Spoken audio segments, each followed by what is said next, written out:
Sharpologist.com. Hi, Mantic59 here.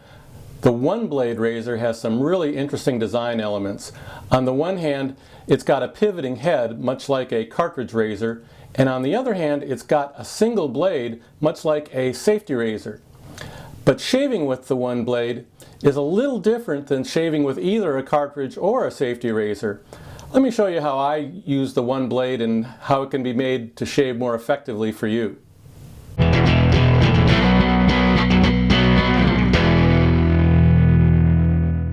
The OneBlade is one of my favorite razors. Its pivot is one of its most interesting design points. Much like a modern cartridge razor, the OneBlade razor head can help provide a more forgiving and consistent shave by accommodating areas that are not quite flat, like the jawline or the chin. Some shaving traditionalists don't like the idea, but I think it's one of the few features of modern razors that makes sense. But the pivot can cause some confusion to someone new to using the OneBlade razor, both from the cartridge world and from the safety razor world. But before you use your OneBlade, let's talk about the shave lather. Since the OneBlade is a luxury razor, you may have opted for an upgraded experience with traditional shaving products that include a shaving brush and lathering shave cream. If you're used to using a shaving foam out of a pressurized can or a shave gel from a tube, you may be unfamiliar with traditional shave products. You also might be in for a treat. Traditional lather products can not only perform better than foams and gels, but can also give you a more luxurious experience with warm lather and great scents. The key to traditional lather is the shaving brush. If you've never used a shaving brush before, here are the basics.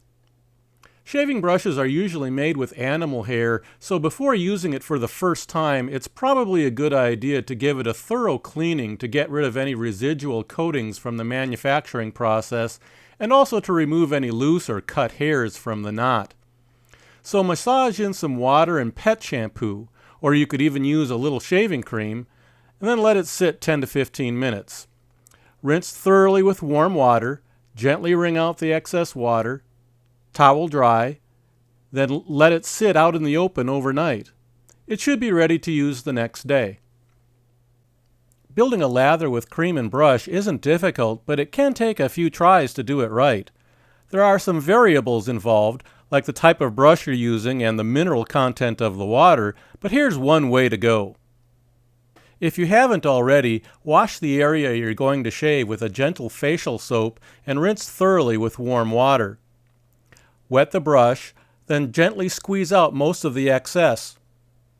Then place a dollop of shaving cream on the brush.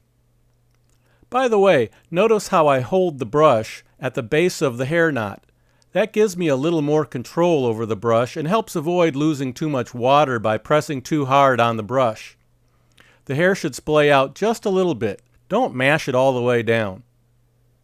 At this point, you can start building lather on your hand, in a bowl, or directly on your face. Each way has its own advantages, and it seems like everyone has their own preference. I'll go ahead and build lather directly to my face.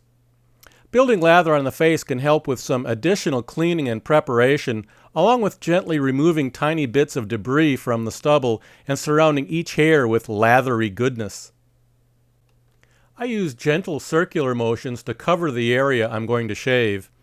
You're looking for a lather that forms soft peaks and has a bit of a shine to it.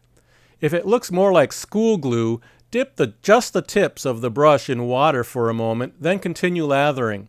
This might take a couple of minutes to complete, so take note of the feeling on your skin, the scent in your nose, and enjoy the process. Finish lathering by using a painting motion to even out the lather. Now you're ready to shave. If you're coming from the cartridge world, you're probably going to rest the razor's head flat against the skin and shave with the grain of the stubble. While that technique will certainly work adequately with the OneBlade, I've found that some subtle changes can result in a much more efficient, effective shave. Instead of slavishly following the grain, you should be able to shave straight down as long as your stubble isn't too thick. This will also help you find the flattest places to shave so you don't have to rely on the pivot if you don't want to. Be sure to use relatively short strokes that slightly overlap, and avoid repeatedly stroking the same area without lather and pushing down too hard on the razor. The chin area can be a challenge no matter what razor you're using. Here I find the best way to tackle it with the OneBlade seems to be taking much shorter strokes and backing off the angle of the razor slightly so that the razor's head isn't quite flat against the skin.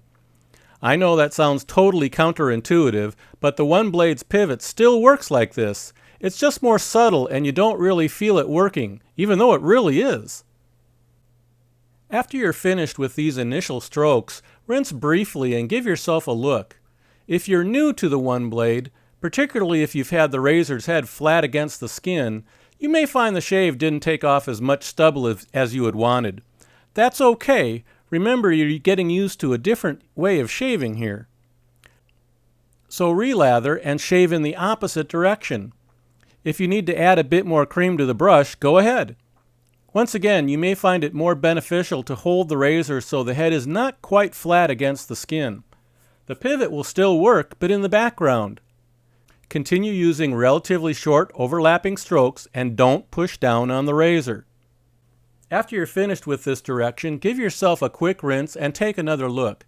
You should have a pretty good shave. If you want to try for that smooth as a baby's butt feeling on your skin, you can relather again and this time shave against the grain. In my case, that's a sideways direction.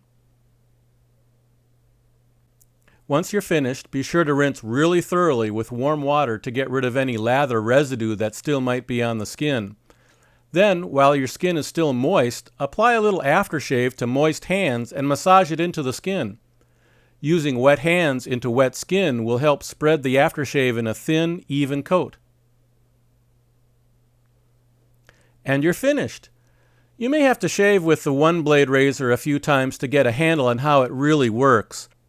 But after you get the hang of it, I think it will give you great shaves and will consistently give you a great luxury experience. Hi, my name is Mark, otherwise known as Mantic59, and my channel is all about what your father didn't teach you about shaving.